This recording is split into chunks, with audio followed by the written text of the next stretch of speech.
They told you soul food was just fried chicken and mac and cheese, but they never told you about the oxtails simmered for hours on Sunday afternoon.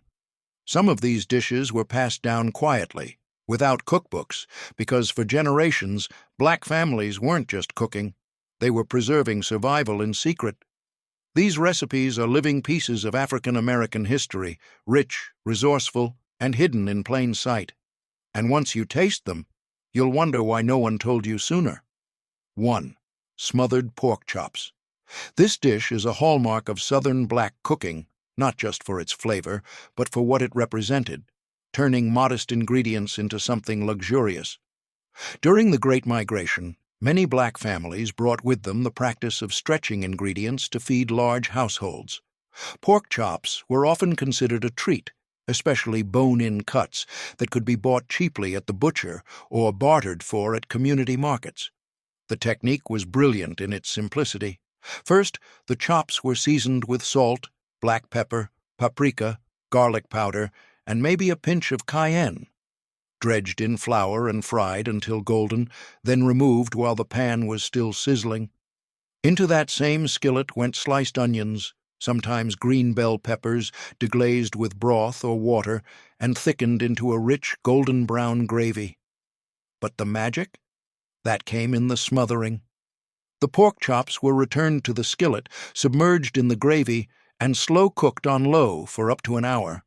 It made the meat fall apart tender and infused it with a depth of flavor that no seasoning packet could match. Served with white rice, cabbage, or buttery mashed potatoes, this dish fed the body. But more importantly, it told the story of generations who turned scraps into soul. 2. Collard greens with smoked turkey necks. Long before health blogs praised leafy greens, black families were simmering pots of collards as both sustenance and celebration. This recipe traces its roots back to West Africa, where leafy greens were essential to daily diets and often boiled with spices and meats. In the American South, collards became more than a side dish. They were cultural staples, served during Sunday dinners, funerals, family reunions, and especially on New Year's Day, when greens symbolized money and prosperity. Traditionally, collards were cooked with ham hocks, fatback, or neck bones. But in more health-conscious generations, smoked turkey necks became the protein of choice, offering that same smoky, salty depth without the excess fat. The greens were soaked and rinsed several times. Any true Southern cook will tell you grit has no place in a pot of greens. Then chopped and added to a large stock pot filled with turkey necks, onions, garlic, red pepper flakes, vinegar, and sometimes a splash of hot sauce. They were simmered for hours, not minutes, until the greens became tender and dark, soaking up the broth known affectionately as pot liquor. That broth alone could nourish you. Elders would sop it up with cornbread or save it for sipping. Collard greens weren't just food, they were medicine, memory, and tradition passed through the hands of women who remembered slavery only one generation removed. 3. Sweet potato pie. No Thanksgiving table in a black household was complete without sweet potato pie, and it was more than dessert. It was the signature of the matriarch. In many families, only one person made the pie, and it wasn't up for debate. You didn't just make sweet potato pie, you inherited it. Brought over from West Africa, sweet potatoes were a staple of the transatlantic foodways. Unlike pumpkin pie, which dominated white American kitchens, sweet potato pie used ingredients readily available in the South and reflected African American flavor preferences: warm, spiced, comforting. The sweet potatoes were roasted, never boiled. Roasting concentrated the sugars, mashed smooth, then mixed with eggs, evaporated milk, brown sugar, vanilla, nutmeg, cinnamon, and just a hint of lemon or orange zest. The crust could be homemade or store-bought, but it had to be buttery and flaky. No shortcuts. Some pies were topped with marshmallows or pecan crumbles in newer generations, but traditionally the top was left plain, glossy from the egg and sugar blend. The first slice always went to the elder, and no one dared ask for seconds until everyone had been served. It wasn't just pie, it was praise, legacy, and love served cold the next morning with coffee and stories from the past. 4. Fried catfish. If there was ever a unifier at black family reunions, it was the fish fry. And no fish was more beloved or more deeply rooted in African American culinary tradition than fried catfish. Catfish was abundant in southern rivers and creeks, cheap to catch and hard to overcook, making it the perfect protein for families trying to stretch a dollar while still making something delicious. Fried catfish was more than a meal. It was an event. Families would gather outside with picnic tables, aluminum pans, gallon jugs of sweet tea, and tubs of cornmeal. The fish was often marinated briefly in buttermilk, which tenderized the flesh and reduced the muddy flavor catfish sometimes carried. Then it was dredged in a seasoned cornmeal blend, usually mixed with cayenne, garlic powder, and a bit of paprika. Dropped into hot peanut oil, the fillets would bubble and crisp, forming a golden shell that snapped with each bite.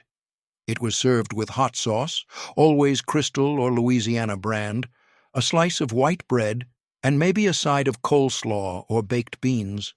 Some added lemon wedges, others a tartar sauce their auntie swore by. And the leftovers? Eaten cold on white bread the next day with mustard. Fried catfish is a dish that turned survival into celebration, a taste of community, wrapped in paper towels, shared by hand. 5. Hoppin' John. This dish carries African spiritual symbolism and Southern practicality in every spoonful. A mix of black-eyed peas, rice, and pork, often bacon or ham hock. Hoppin' John was a dish of luck, legacy, and nourishment. It's believed to have roots in Senegalese and gulla food traditions, where rice and beans were already dietary staples. In the antebellum South, enslaved Africans adapted these traditions using the ingredients available on plantations: black-eyed peas grown in gardens, rice from the Carolina coast, and pork scraps from the kitchen.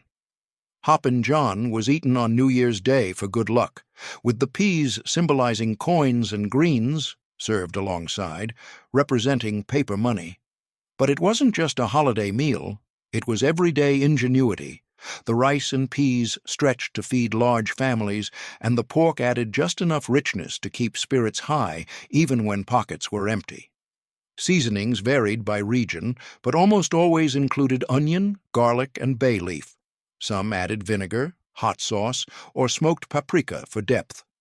Leftovers were never discarded.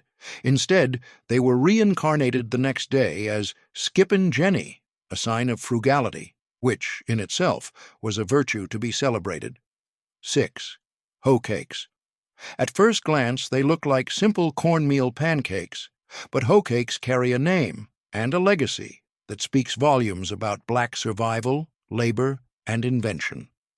The term hoe cake comes from the method once used to cook them. Field workers, often enslaved, would place the batter on the flat side of a hoe and cook it over an open flame in the fields. When there was no stove, no skillet, no luxury, just grit and fire, this humble cake kept people going. Made from cornmeal, water, salt, and sometimes lard or bacon grease, hoe cakes were economical and filling. As the generations moved from the plantation fields to freed households, the recipe stayed, but it evolved. Some versions added buttermilk or eggs, making them fluffier and more tender. In rural Southern kitchens, hoe cakes were often served alongside greens, beans, or stews, used like bread to scoop up the juices. They were passed down without fanfare. You didn't see them in cookbooks, but you'd see them on iron griddles in the morning, crisping at the edges and golden in the middle, served hot with butter, honey, or syrup. Hoe cakes weren't just breakfast. They were proof that even with the barest means, black hands could create something warm, nourishing, and deeply rooted in tradition. 7. Ham hocks and lima beans. This dish is a perfect example of culinary alchemy, transforming the least desirable ingredients into a pot of gold. Ham hocks, the joint between the foot and leg of the pig, were rarely eaten by the wealthy. But for African Americans, especially during the Jim Crow era, these discarded cuts became treasure. Smoked and slow-cooked, a ham hock could infuse a pot of beans with a depth of flavor that no seasoning blend could match. Lima beans, introduced to the Americas through indigenous and African agricultural exchange, were a cheap and filling staple in black communities. When simmered low and slow with ham hocks, onions, garlic, and pepper, they absorbed every bit of the smoky broth. The beans would soften to a creamy texture, making every bite rich and savory.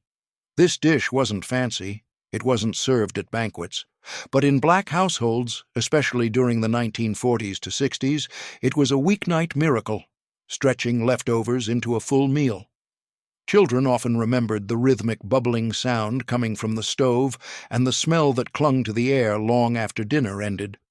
Leftovers were even better the next day, served over rice or sopped up with cornbread.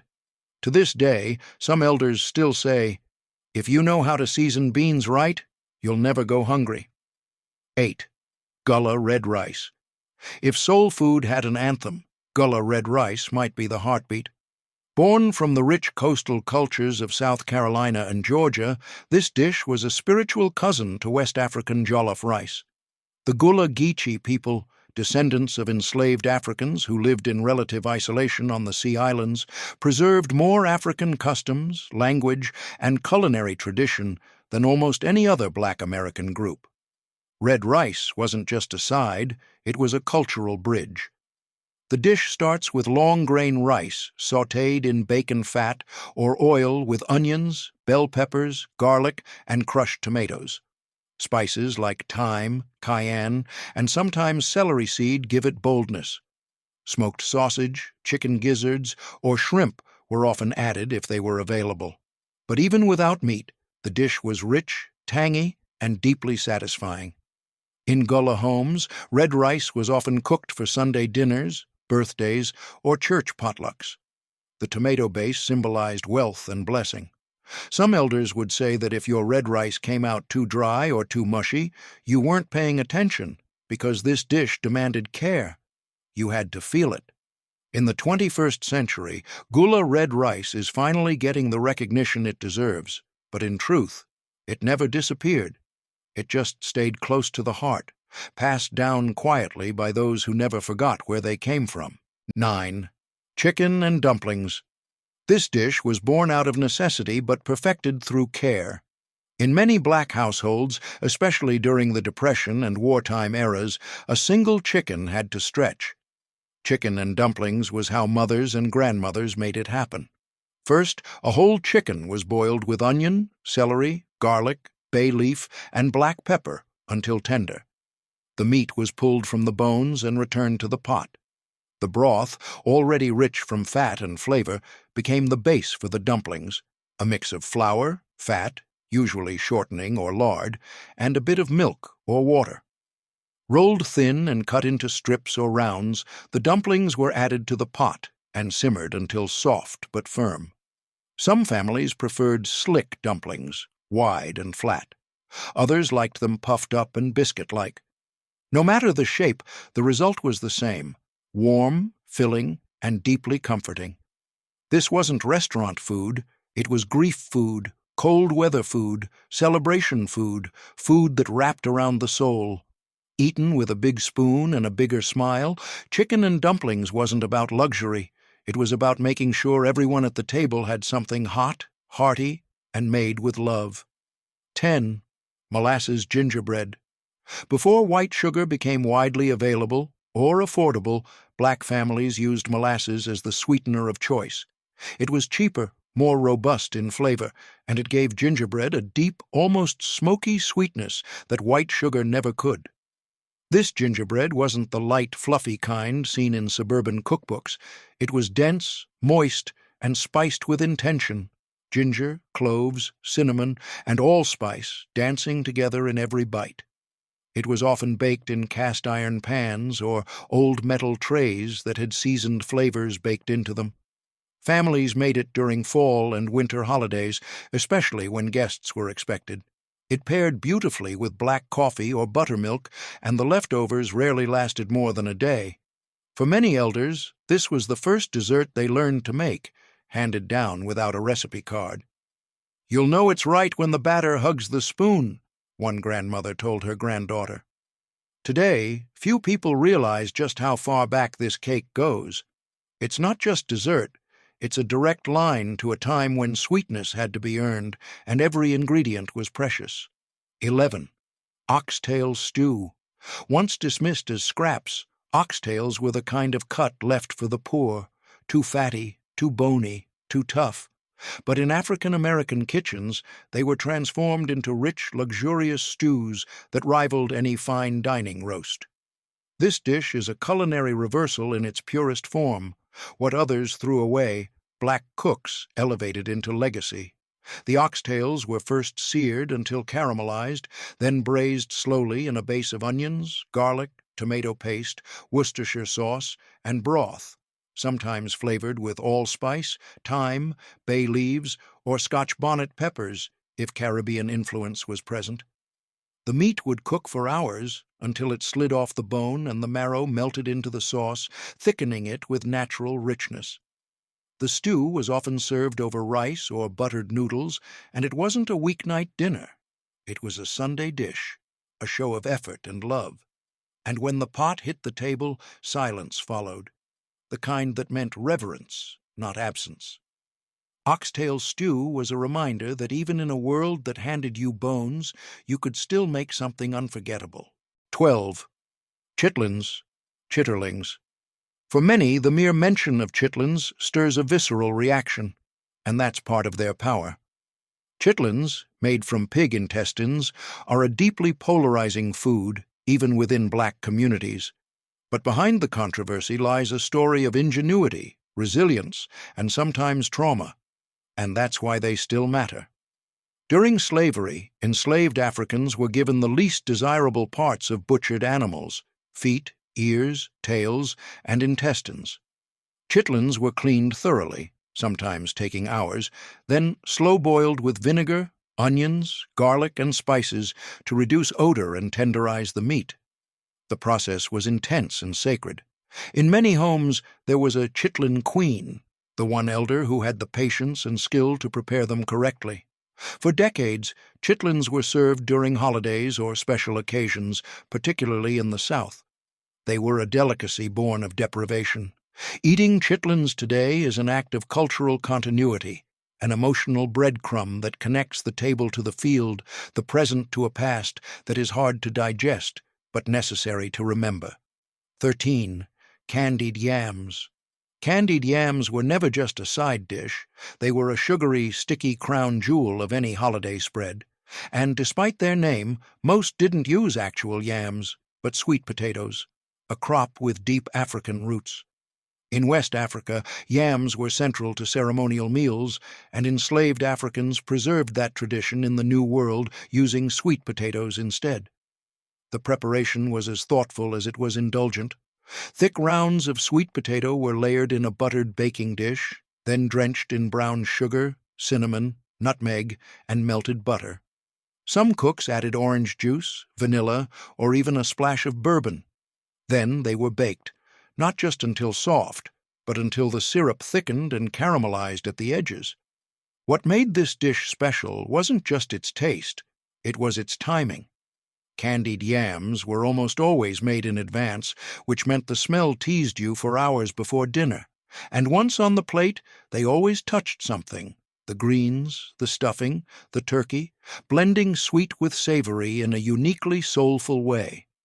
They weren't dessert, they were memory, the kind of memory that made your plate full even before you took a bite. 14. Red drink. You'd see it before you'd ask. At every family reunion, church picnic, or Juneteenth celebration, a tall pitcher or punch bowl filled with something red. Not cherry, not strawberry, just red. Red drink. While it might seem like a casual beverage, red drink carries symbolic weight in African American culture. Its roots trace back to West African hibiscus teas like bissap or zobo, bright red herbal drinks used in ceremonies and community gatherings. during slavery and afterward, those traditions were adapted into sweetened red beverages made with Kool-Aid, red soda, or fruit punches. And while the ingredients varied, the color remained sacred. Why red? Some say it symbolized the bloodshed in the fight for freedom. Others say it simply represented joy, the kind of joy you had to make for yourself when nothing else was sweet. No recipe was universal. Some families added pineapple juice or lemon-lime soda. Others steeped hibiscus flowers or used cranberry concentrate. But one thing was consistent. It was cold, it was bright, and it was made to be shared. Red drink wasn't just a thirst quencher. It was the unofficial flag of a culture that knew how to celebrate, even in struggle. 15. Grits with cheese and butter. Before breakfast bowls became trendy, there was a humble pot of grits on nearly every black kitchen stove in the South. Coarse ground corn simmered with patience and care, stirred slowly to avoid lumps, seasoned lightly with salt, and finished with generous amounts of butter and sometimes shredded cheddar, giving it body and depth. Grits weren't expensive, but they were sacred. They were the first thing you tasted in the morning and the last thing served to guests at the table. Paired with fried eggs, sausage, or just eaten plain, grits filled you up and warmed you from the inside out. But here's the twist. Grits weren't just breakfast food. They were dinner, too. Shrimp and grits, for example, originated as a simple fisherman's meal along the South Carolina coast. In some households, leftover grits were poured into pans to set overnight, then sliced and fried crisp the next day. Nothing wasted. Everything used. And for children who grew up in those kitchens, the sound of the spoon scraping the bottom of the pot was the signal that breakfast and the day had officially begun. 16. Peach cobbler. Peach cobbler isn't just dessert, it's a warm embrace from history. The story of this dish begins in the kitchens of the Deep South, where African-American cooks transformed seasonal fruit and humble pantry staples into acts of love. When fresh peaches were available in summer, families would pick them by the bushel, from backyard trees, roadside stands, or farms where they worked. Sugar was precious, flour was rationed during wartime, but somehow there was always enough to make cobbler. The cobbled crust was more rustic than pie, sometimes spooned over like dumplings, other times carefully rolled into golden perfection. Seasoned with cinnamon, nutmeg, and a touch of lemon juice to brighten the sweetness, the cobbler would bubble in a cast-iron pan until the fruit caramelized around the edges. You could hear it hiss as it cooled.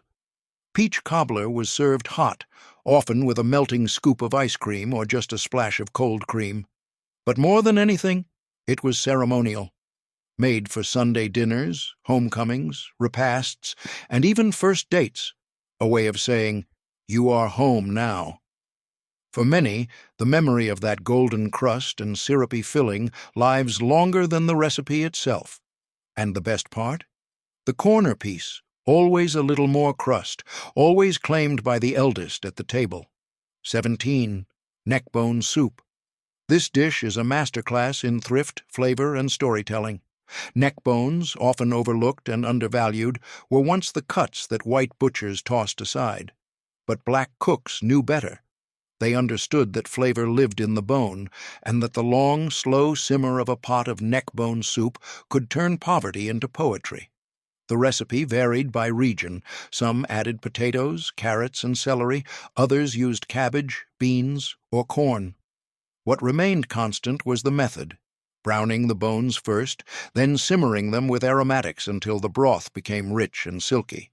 The meat would eventually pull off the bone in soft, tender ribbons. Spices were simple: salt, pepper, garlic, maybe bay leaf. But the flavor was profound. In many families, this was a weekday dinner, quiet, unfussy, and deeply nourishing. For elders raised during the Great Depression or in post-war cities, neckbone soup was a reminder that making do didn't mean giving up flavor. It meant honoring every piece of the animal, every drop of labor. In some homes, children were taught to save the neck bones for hard times, but in truth, this dish was made whenever you needed comfort. 18. Black-eyed pea fritters, aka akara. Before canned beans filled grocery store shelves, African American families made fresh black-eyed peas by soaking, peeling, and grinding them by hand. The result? Akara, also known as black-eyed pea fritters. This dish has deep West African roots, particularly in Senegal, where similar fritters were, and still are, served street-side with spicy sauces and bread. In the South, these fritters evolved into a beloved appetizer or side, especially in coastal regions with strong gulla influence. The beans were blended into a paste with onion, garlic, and salt, then deep-fried into crispy, golden rounds. The outside was crunchy, the inside soft and airy. Some versions included chopped peppers or scallions. They were often served with a dipping sauce, sometimes hot sauce, other times a tangy relish. Akara was more than just a snack. It was a cultural handshake between continents, a tangible reminder that African foodways endured even when names and languages were stripped away. Eating them today is like time traveling with taste. One bite, and suddenly you're connected to something older, deeper, and beautifully unbroken. 19. Baked macaroni and cheese, the real one. Forget the boxed version. In Black American households, baked mac and cheese was not a quick fix. It was an art form, often reserved for holidays, Sunday dinners, or special guests. It wasn't just about pasta and cheese. It was about structure, richness, and love layered between elbow macaroni. The key was the cheese sauce, a roux of butter and flour, slowly blended with milk, and infused with sharp cheddar, Colby, or even Velveeta, depending on the cook. The mixture was folded with cooked macaroni, layered in a buttered baking dish, and topped with more cheese or breadcrumbs. Some families added eggs for firmness. Others used evaporated milk to make it custardy. Then came the baking. No stovetop shortcuts. The goal was a creamy interior with a slightly crispy golden top, and a smell that pulled people from across the house. There was an unspoken rule. Only one person made the mac and cheese at any gathering. That honor was earned, not assigned. And if you took the last corner piece, the one with the crispy cheese crust, you better pray there was another pan because Auntie was watching. 20. Buttermilk biscuits. If sweet potato pie was legacy and greens were wisdom, then buttermilk biscuits were daily grace. In African American kitchens, biscuits were made at sunrise, before school, before church, before anyone else was even awake. They were made from scratch, without measuring cups, just hands, memory, and feel.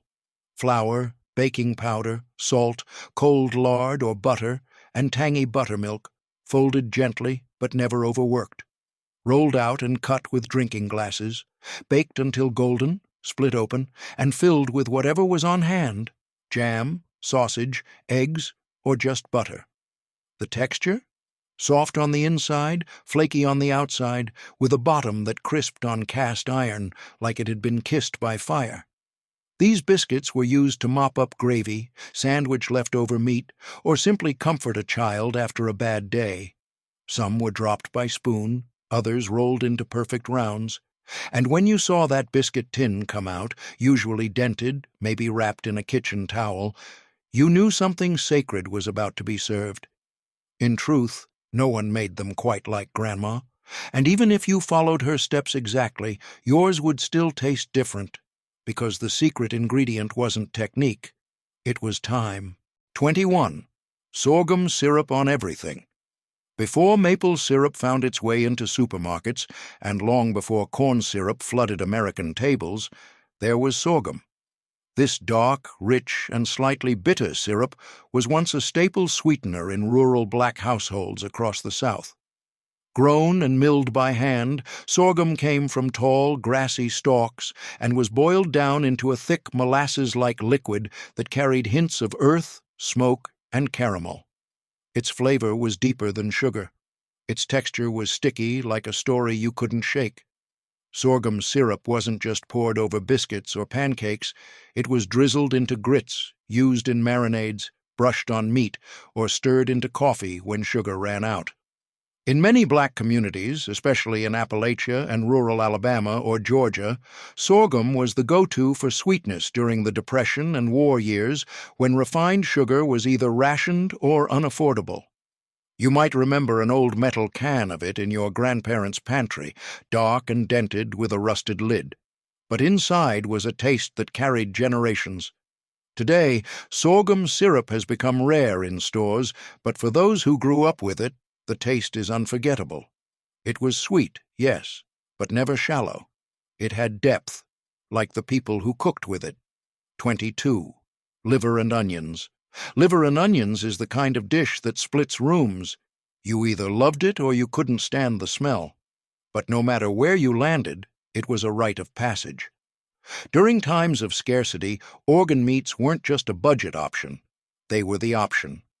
But for many black families, especially during the 1940s to 70s, liver became a symbol of resourceful parenting, nourishing, affordable, and surprisingly flavorful when done right. The liver, usually beef or pork, was soaked in milk or buttermilk to temper its metallic bite, then seasoned, dredged in flour, and pan-fried in a skillet with hot grease. Sliced onions were cooked down in the drippings until soft and sweet, layered on top like a savory crown. Served with white rice or mashed potatoes, the dish was bold, tender, and intensely aromatic. Children often wrinkled their noses until that first bite. Then came the understanding. This wasn't about preference, it was about presence. It meant Mom or Grandma had worked with what she had and still managed to put something hot and healing on the table. It wasn't fancy, it was necessary, and that's what made it unforgettable. 23. Chicken gizzards. Another often dismissed cut, chicken gizzards were proof that black cuisine wastes nothing.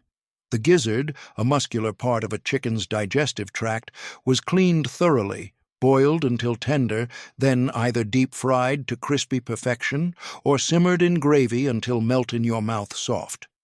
Fried gizzards became a soul food staple. Crunchy on the outside, chewy inside, they were seasoned with cayenne, garlic powder, paprika, and served in paper bags at fish shacks, gas stations, or community picnics. Sometimes eaten with toothpicks, dipped in hot sauce or mustard, they were snack food, survival food, and celebration food all at once. In some homes, gizzards were saved for the cook, the person in charge of the bird, because they were considered special, a reward. Not everyone could handle the texture, but those who could swore by it. In fact, if you saw someone at the kitchen counter quietly eating fried gizzards before dinner was served, you knew they were royalty in that household. 24. Cornbread dressing. This isn't stuffing. Let's be clear. Cornbread dressing is its own sacred dish, with its own rhythm, rules, and deep Southern black heritage. It starts with cornbread, made from scratch, a few days ahead, crumbled into a large bowl. Then came the aromatics: celery, onions, sage, sometimes bell peppers or boiled eggs. Chicken broth was poured in by feel, not measure. A couple of beaten eggs added body. The mixture was poured into a casserole dish and baked until golden brown on top, slightly crisp at the edges and soft in the center. It smelled like Thanksgiving, like home, like the moment the whole house paused to say grace. In many families there was a quiet rivalry over whose dressing was best. Some added oysters, some used cream of chicken soup, others guarded their recipe like state secrets. But what mattered most was texture and seasoning. It had to hold together, but still melt on the tongue, and it had to be made by someone who understood memory, not just measurements, because this dish wasn't just about food, it was about ritual. It told you what day it was, who was home, and who had come back just for this. 25. Blackberry cobbler. We end where so many memories begin. At the table, stained fingers, and a cast-iron dish cooling on the windowsill. Blackberry cobbler wasn't always planned. It came from opportunity, when wild berries were ripe on the vine, growing along fences, ditches, or even the churchyard. Children would pick them in old coffee cans, returning home with scratched arms and purple-stained hands. The berries were rinsed, sometimes barely, tossed with sugar and a squeeze of lemon, then poured into a buttered dish. The topping might have been a biscuit dough dropped on top, or a lattice crust if someone had time. Then into the oven until the fruit bubbled and the crust browned. Cobbler was meant to be eaten hot, but the first bite, tart and sweet, messy and magnificent, made you forget everything else. You'd fight over the corner pieces. And the leftovers? If there were any, they were breakfast. Blackberry cobbler was a summer memory you could taste. It didn't last long. That was the point. The sweetness was fleeting, just like the season, but it stayed with you forever. These were 25 African-American recipes you'll wish you knew sooner, not just because they taste incredible, but because they carry stories that deserve to be told, preserved, and passed on. If even one of these dishes reminded you of your grandmother's kitchen, a family gathering, or a time long gone, then you understand why these meals matter. So don't just keep it to yourself. Share this video with someone who needs to remember, or someone who's never known. And if you're hungry for more history you can taste, hit that subscribe button. Because here on this channel, we bring the past back to the table, one forgotten recipe at a time. Leave a comment below. Which of these dishes do you remember? Which one are you trying next? We read every one. And now, if you thought these were powerful, wait until you see the recipes that were almost lost forever. Click here to watch that next.